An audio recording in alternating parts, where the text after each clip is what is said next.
This show got kicked off inside Reliance Stadium with a spectacular pyro show. And then James Stewart and his buddy Rado came out and rocked the crowd with their best Bon Jovi Richie Sambora imitation, getting this crowd up and going. Now it's time to go racing inside Reliance Stadium. CBS Sports coverage of Monster Energy AMA Supercross is brought to you in high definition. Hi everybody, I'm Ralph Sheheen alongside CBS's own Supercross Series champion Jeff Emig. And we're ready to go heat racing, and in this heat, Jeff, we're going to see James Stewart right away. James Stewart has won the last two main events coming into this Houston round, but today, qualifying practice is the best that I have seen him ride. He is on fire here in Houston. There's our Thor starting grid. You're also going to see Ivan Tedesco, Andrew Short, Kevin Windham. All three of those riders turning in some of their better performances just a week ago in Anaheim, which you saw here on CBS. Well, and they're hoping to transfer that momentum over here to this heat race and eventually to the main event. There's Stewart, and here we go.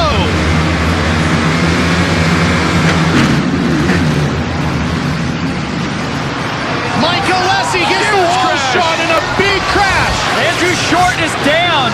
Josh Hansen is down. A lot Nick of riders Wey getting taken out in this one. And Stewart, meanwhile, has taken over the lead and is pulling away. He's followed by Mike Alessi and Ivan Tedesco. Second, third, there they are. Alessi on the yellow Suzuki. Tedesco on the red Honda makes the move on Alessi. Let's go back and take a look at the start here and the pileup that took place in turn one.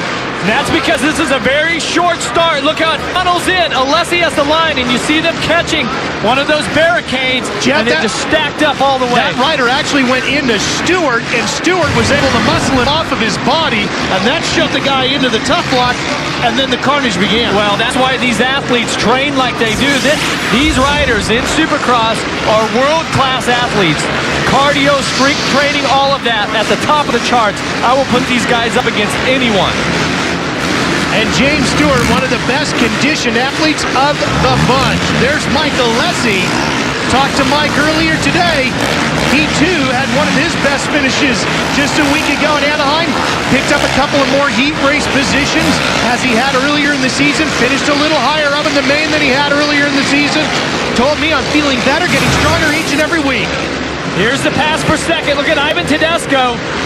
Inside on the number 9, Tedesco on the Honda. Executed those on-off tabletops to perfection. Alessi made a slight mistake.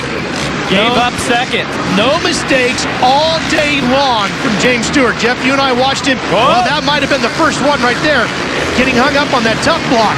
We watched him during practice.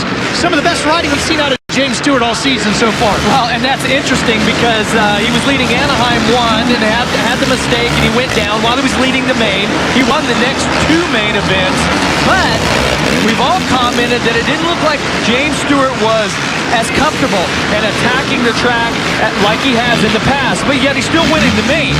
So now, today, James Stewart, I mean, he has been flying.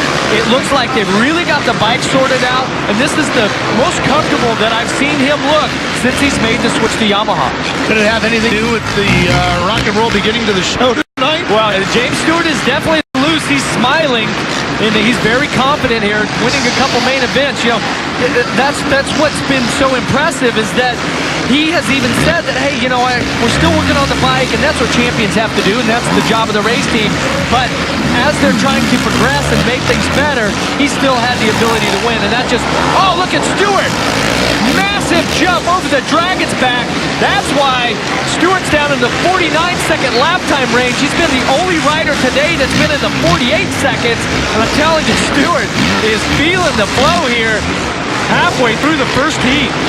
Well, they've done a lot to dial this bike in, too. Speaking with team manager Larry Brooks, they have been working so hard at the San Manuel Yamaha crew to get this bike where they wanted it to be, and they made more changes this week, evolutionary changes to the bike.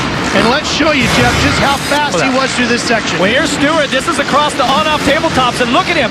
almost the inside and just slices his way, apexes the turn, and still makes that triple. That takes incredible skill to maneuver the bike, to put the weight, oh, right there, triple, jumps all the way over the Dragon's back. Stewart is on the gas here in Houston. Wow.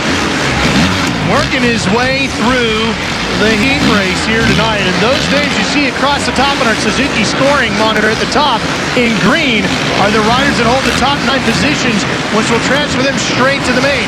Those in blue need to get a little farther up the grid. Well, and right there, number 9 in the blue gear on the red bike, Tedesco, he's second. He's having the best night we've seen him have. But right here, Kevin Windham, from just across the border in Louisiana, has always been one of the fan favorites in Houston, kind of his hometown race. Remember the spectacular win that he had here last year. Kevin Windham starting to work his way up here in the heat race as he gets close to the front. If he's able to reel in Tedesco and eventually get past Michael Alessi, really got to see the fans of Houston come alive. Windham got his first podium of the year a week ago as he comes alongside Alessi, makes the pass, now putting Windham into third on that Geico Power Sports Honda. Windham also one of the most technically, skilled, gifted riders that we've ever seen in Supercross. Drawing some great lines out there tonight as he works his way past Alessi.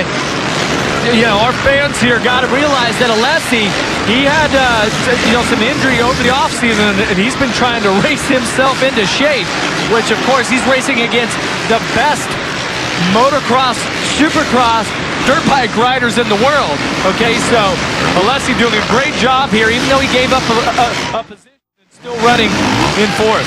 Mike coming back from one of the nastiest crashes I think you and I have ever seen. Back to James Stewart now, up front. Stewart just working his way through some of the traffic. Working his way past Clayton Miller. He's a Texas native. Final lap, 1 to go. Through that slow left-right combination and into the rhythm section. Boy, he really looks comfortable this week, and Stewart's always fast.